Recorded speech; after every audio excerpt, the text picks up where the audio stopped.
Season 2 of Raised by Wolves is absolutely bonkers. It is crazy. The ambition and scope and just the ideas and the things that we're seeing now are just so much crazier and bigger and not necessarily better. I think Season 1 had like a really nice kind of tight, contained little story. Felt like the themes of parenting and religion were really tight and concise, and it really got to the point and we were able to focus on characters. This season, with the big atheist colony, and we're in the tropical zone now, and all these big kind of things, the big serpent snake flying about, and all these other things happening, this season just kind of goes, bigger is better, yeah? And for the most part, yeah. But I don't know, some of it felt a bit kind of like it was getting kind of almost too big and a bit unwieldy at times. I feel like in the first 5 episodes, we're kind of losing sight of some of the smaller characters. A lot of the kids don't really get much play. And sometimes when the story elements kind of, happen, it feels a bit like, wait, why did this happen? Like, for instance, Holly, who I had to write down her name when they said her name because I was like, she's suddenly doing something. She's not just a side character. So she suddenly kind of gets a role to play,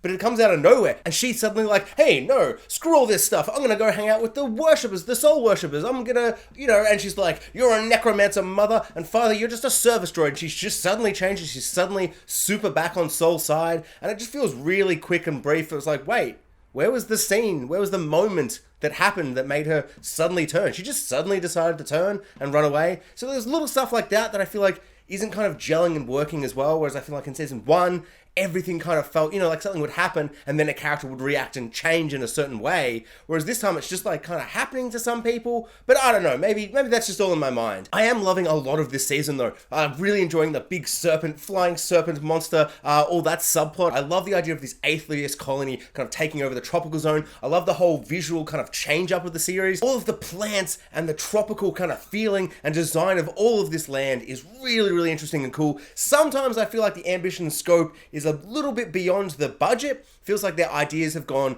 like triple the size and the budget has kind of maybe doubled. And so sometimes the budget feels a little stretched at points. Sometimes I'm like, wow, look at all these plants, look at all this looks so amazing. And then sometimes you get a big wide and you're like, oh, that looks okay. Like I like the idea and like thoughts behind it and the art direction behind it. Some of the trees and plants just look amazing. I like the big one that's all big and bulbous and kind of stuff. All looking really beautiful. But sometimes in wides it looks a bit fake. But then sometimes in wides it looks great. I think the tanks are a really good example. I mean, even the giant serpent snake. Sometimes I'm like, this is cool. She's climbed a big mountain and the snake's spinning around and she's like, I'm your mother, big snake thing. And you're getting strong Daenerys vibes. Kind of remind me of Skyrim when you climb up to the top of the mountain. There's a big dragon at the top. And it's some really great ideas and visuals. But like the snake at that point doesn't look that good. It looks kind of like, the CGI is a bit like, ooh. But then sometimes when it's all caged up in like the cave or whatever, with the darkness and the lighting and stuff, it looks incredible. So I just wonder if they're kind of, allocating budget to certain shots and moments, and sometimes they're going to have to kind of skimp, because they're just doing so much more this season, with so many kind of bigger, crazier ideas. And I guess that's okay. I'm okay with it being bigger and crazier and more insane, and having to do so much more. But I kind of wish maybe the budget could kind of show everything and make everything look breathtaking and amazing, and so I wasn't kind of thrown out of the world. Like sometimes those tanks are flying about the beautiful real vistas, and the tank's kind of going across it, and it just feels a bit like off. I really liked the hunt for the snake, the idea that father had to go around and they're all kind of chained to him, and if they move too far they'll explode, and they're using them all as bait. I really liked that idea. It was kind of bizarre and insane. Like this show has just gone bonkers. They're like wearing these hats, and the hats project like this blue stuff into the sky, and I guess that's like to draw them as bait. Like I don't know, it's just all bonkers and crazy at this point. The show is doing such wild, insane things. Like the atheists are all being led by this giant supercomputer hive mind thingamajiggy, the Trust. And there's an insane level of irony about all these atheists joining together, being like, how we hate the religious people. How dare they worship Soul? And yet they all follow blindly this one big sentient AI machine robot thingy, which is essentially like a god. Like when we first saw it and Mother walks in and she's like, you're like me. I'm like, what is this? Is this Soul? Is this God? Like I'm so confused. This is so big and monumental, and the visual effect was so cool and weird. The blue and black morphing. It was just surreal and insane. But, I mean, all these atheists are just following something that is essentially like a god, telling them what to do, speaking to them in their minds, or with a big omnipresent voice. So I really like that, but it was also a bit frustrating. It's like these stupid atheists. The robot is clearly up to no good. The trust is clearly evil. And we get so much earlier than I thought. We get a moment where he's like, oh, Paul, you met your father, have you? And he's like, no. He's like, have your mouse back. Have mouse back. I'm like, oh, something sus here. But I never expected it to go the way it did, like the way the mouse explodes and turns into this biochemical weapon of war or whatever, and Paul turns into this boily, bubbly just thing, like this cocoon of just disgusting little bubbly, just, I don't even know what was going on. It was so off-putting and disgusting, and at that point, I'm like, nope, the trust, the atheists, they're all evil, I hate them all, no. I am now on Ragnar Lothbrok's side. I'm on Marcus's side. The robot AI monster has gone too far. That is insane and evil, and Paul's great, and how dare he make it just so visceral. I think maybe if like the biochemical had just like made him go asleep in a couple of burns or something, I would have had less of a visceral reaction, but it really disturbed me. Having like Sue, his mother, seeing all those visions of like the slugs crawling all over him, just like, oh, so repulsive. But I love the idea that she's tried everything. She's tried all the sciences, and then she just resorts to praying. And even when the prayers do come true and she realizes the slugs were a vision from maybe Sol, but she says maybe it's just an alien life form, which was my theory in the first season, that it's some kind of hermit man or some kind of creature on the world who can kind of speak telepathically, that's kind of communicating with them all, trying to like pull the strings, as it were. And it's not like a god or a deity like they kind of imagine it is. I just think that'd be a bit weird. I kind of really like the idea of seeing something corporeal, like on the ground, that is like, I got you, I bloody tricked you, I'm Saul. Kind of like how Palpatine does, where he's like, oh, those voices in your head, Kylo Ren, they're all me, you stupid idiot. I'm behind everything. That, but good. Obviously, now I've said that, it's like, oh, maybe that would be really bad. Maybe you should keep it, vague and ominous, and Soul is just this thing. But I'm loving how they're doing it so far. Like, I love the idea. Like, in season 1, Marcus is like, give me a sign, Soul. And then, unrelated to all of this, Campion lights the fire, and he looks back and it's all on fire, and he's like, it's a sign, I'm reading the sign. And then we have the switch of that this season, where Campion's like, show me a sign, and we get this big kind of glowing golden thing, and he's like, it's Sol, I saw Sol. But no, it wasn't Sol. Presumably, it was Father's new Frankenstein-esque kind of creation, or maybe reviving an old android from millions of years ago. I'm really interested to see where that's all going. I love the idea of Father kind of turning into this crazy mad scientist kind of thing. Like, he's not going like, I'm a mad scientist, but he is getting a little giddy. Like, because he's an android, his emotions are a little lower. So I feel like he's going about as mad scientist as he can get. But I love this idea, because last season we were kind of toying with the idea of like males, and Father in particular, getting jealous of not being able to help birth this newborn as Mother has this baby. Unbeknownst to us at that point, that's going to turn into a giant serpent thingy. And at that point, I guess we thought it was evil, but now it's kind of, maybe it's a good guy. And I like that as well, because just big giant serpent monster basilisk thing. Usually we just presume, like, I just saw it and went, oh, it's the bad guy. It'll be the bad guy this season. But no, almost immediately, like, it's a herbivore. It doesn't want to even eat meat. That moment where she's on the mountain and she just grabs the bird and snaps its neck. Brilliant visual, terrifying, awful. And then she's like, it doesn't want to eat blood, yes! And I'm like, you still killed the bird. You still murdered that bird. So bad. You should feel a little guilty. But this season, Father has gone off the deep end, just like this show, completely off the deep end. Like in one episode, he's like, I gotta get some milk, juice, petrol, whatever, to bring back this android thingy that's birthing plants and just nonsense craziness. I don't know how any of it's working. I don't really care. It's just fascinating. And I love him being like, I've got to get this thing. How do I get it?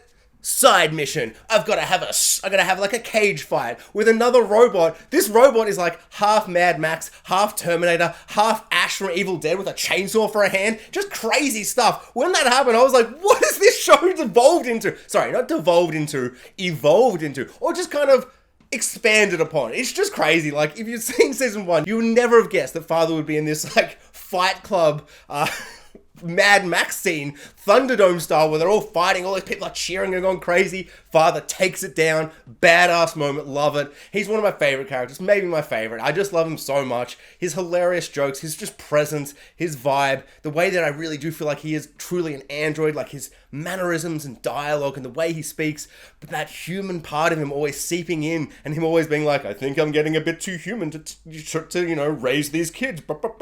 Just loving all of it. And to kind of cap that all off, he's finally rebirthed this robot, and she's got like this veil across her face, terrifying. I'm so curious to see what happens when you pull it. Maybe we're never going to, but her design and look is just surreal and bizarre. But yeah, really, really fascinated to see where that's going. Just love the idea of father being like, oh, I couldn't have a baby because I'm a dad, but I've mad scientist as a baby, and I've gotten a little mad, but not that mad. Like, he's still very much like father. Ragnar Lothbrok, Marcus, the crazy prophet who thinks Sol is speaking to him, leading the Sol worshippers, is exceptional. He's so amazing in this series. I just love him so much. I feel like I don't like his haircut as much as last season. For the last season, it was just so ridiculous and weird. The way it was all cut and the mullet and everything. This season feels a bit more kind of restrained. Like, while he was going mad and, like, you know, by doing his wandering, his pilgrimage alone into the tropical zone, he's like, I need to tame this beast that is my hair. And I'm not really all for it. I've gotten used to it. But when I first saw him, I'm like, I don't like the hair as much. It feels less bold and insane. Almost everyone in this show has crazy hair, except for Campion. He just has standard long hair, almost like mine. Maybe that's why I love him so much. We find out why he's got all the black veins going through his face. When he finally meets Mother again, she takes out her eyeballs from him, and I guess that's been giving him this like heightened sense of power, and maybe even kind of a little bit more of the faith. Like, he thinks like Sol is kind of working through him potentially, or maybe he realized it was the eyes all along. But there's a kind of this moment after he's lost them where one of his followers is kind of like, I don't think you're the same anymore. And you kind of get this glimpse of him kind of maybe searching for something. And then we get to the second temple, but it's all destroyed. And there's a big cage lowering into the depths of the planet. And all of that was absolutely crazy. I was so on board with it. Like, just the idea of like, what's he going to see down there? And then seeing this man, I'm like, is this like one of the first men? And then you think he's like kind of evolving and changing into something. But then we see like a full deforming into the kind of the dog men that we see on season 1. And to kind of fully see that was really, really disturbing. I wonder if that's going to start happening to any of the main characters, or if that's something that happens over like, you know, generations and years. So we'll never actually see any of the main characters go through that. But while he's down there, going through bones, and you've got the big serpent bones all crumbling, leaving him almost down there. All of that amazing kind of insane high concept stuff, really beautiful kind of visuals and all that stuff. At the top, we get some of the most disturbing, unpleasant visuals this show has given us for the whole time. They've cut up the android, the little child android, who I thought was an amazing performer. She was doing such a great job. And I did wonder, oh, well, she probably won't last the season, because then what if she ages up between season 2 and 3? What are they going to do? Because like, presumably androids don't like grow in age, so I don't know if they'll deal with that. I wasn't expecting it to go the way it did, though, where they her mother kills her. She jumps off, kind of suicide-esque, kind of, and then dies. But then, no, she didn't die. And then we get the most disturbing images ever. It's kind of like how Westworld did it, where you take the face off and it's all like mechanical and disturbing and weird. But I feel like this did it way more kind of horrifically. Maybe it's because she was a kid, maybe it's because I wasn't expecting it, but the way she has one big eye, one kind of little eye, the flesh is kind of still there, it's it's just so disturbing and weird. And the way she just runs really quickly around and just exterminates all of them, killing so many of them, super unpleasant. And then what she does, like hanging up her mum just like that, was just so unpleasant, so kind of horrifying to see. One of the most disturbing images the show has done, if not the worst. Like, even scarier than Golden Mother going around being like, you know, like with a siren scary kind of voice. I thought this was easily the most unpleasant kind of feeling. Like, I almost couldn't look. I'm like, stop showing the little robot face. After what seemed like an age, Mother finally gets back her eyes, and we see that golden necromancer kind of form again, and it looks amazing as always. I was surprised there wasn't more kind of insane bloodshed and murder and madness, but I'm kind of glad. It's like, it's showing that she has restraint even when she's in kind of weapon of mass destruction mode. But then she goes in, she speaks to the Trust. The Trust's like, I can't go against my algorithm. I'm just a sweet ass computer. I'm not changing my mind.